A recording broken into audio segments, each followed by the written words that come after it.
Hello viewers, আপনারা দেখছেন take সমাধান অনলাইন ইউটিউব চ্যানেল। বন্ধুরা, গতকাল কিন্তু নিউজ 18 বাংলার তরফ থেকে একটি সংবাদ প্রকাশিত হয়েছে, যেখানে এলপিজি সাবসিডি বায়োমেট্রিক ডাটা অর্থাৎ রান্নার গ্যাসে বায়োমেট্রিক নিয়ে কিন্তু বড় সিদ্ধান্ত নেওয়া হয়েছে। এবার বড় সুবিধা পেতে চলেছেন গ্রাহকরা। জানুন পুরো বিষয়টি, তো অবশ্যই ভিডিওটি প্রথম থেকে শেষ পর্যন্ত দেখতে থাকবেন। যারা এখনও পর্যন্ত রান্নার গ্যাসের বায়োমেট্রিক করাননি অর্থাৎ ভর্তুকির টাকাটি পাওয়ার জন্য, তাদের ক্ষেত্রে এই আপডেটটি কিন্তু অত্যন্ত গুরুত্বপূর্ণ। তো চলুন জেনে নেব বিস্তারিত তথ্যগুলি।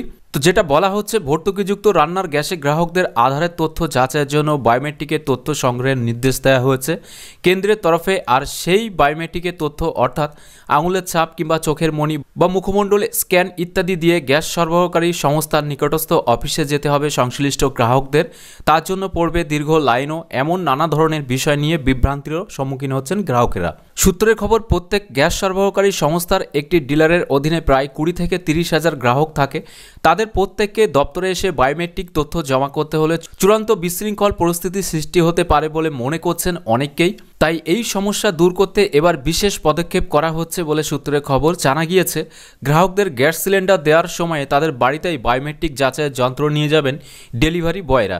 70 থেকে 80% ডেলিভারি বয়ের কাছে থাকবে এই যন্ত্র। এর ফলে বায়োমেট্রিক যাচাইয়ের জন্য গ্রাহকদের আর দীর্ঘ লাইনে দাঁড়াতে হবে না, তেমনটাই মনে করছেন ডিলাররা। সম্প্রতি দেশের একটি তৈল সরবরাহকারী সংস্থার আধিকারিক জানিয়েছেন, এলপিজি ডেলিভারি বয়রা যখন বাড়ি বাড়ি গ্যাস দিতে যাবেন তখন সঙ্গে রাখবেন এই বায়োমেট্রিক যাচাইয়ের যন্ত্র।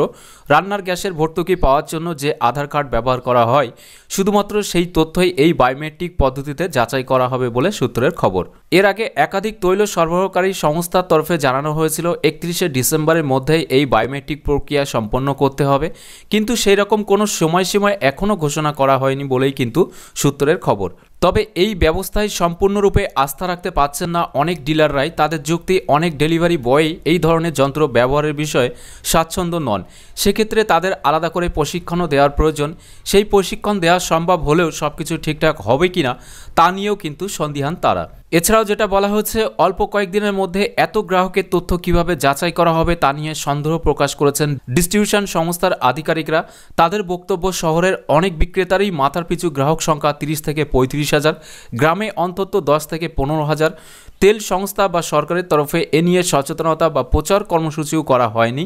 তাই সত্যি 31শে ডিসেম্বরের মধ্যে ওই কাজ সারতে হলে তা এক প্রকার অসম্ভব বলেই মনে করছেন ডিস্ট্রিবিউশন সংস্থার আধিকারিকরা।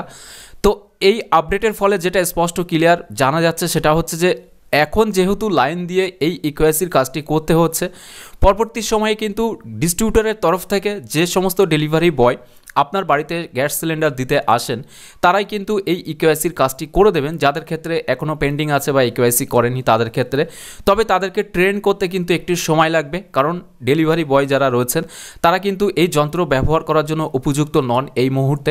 তাদেরকে ট্রেন করানোর জন্য একটা সময় সাপেক্ষ ব্যাপার।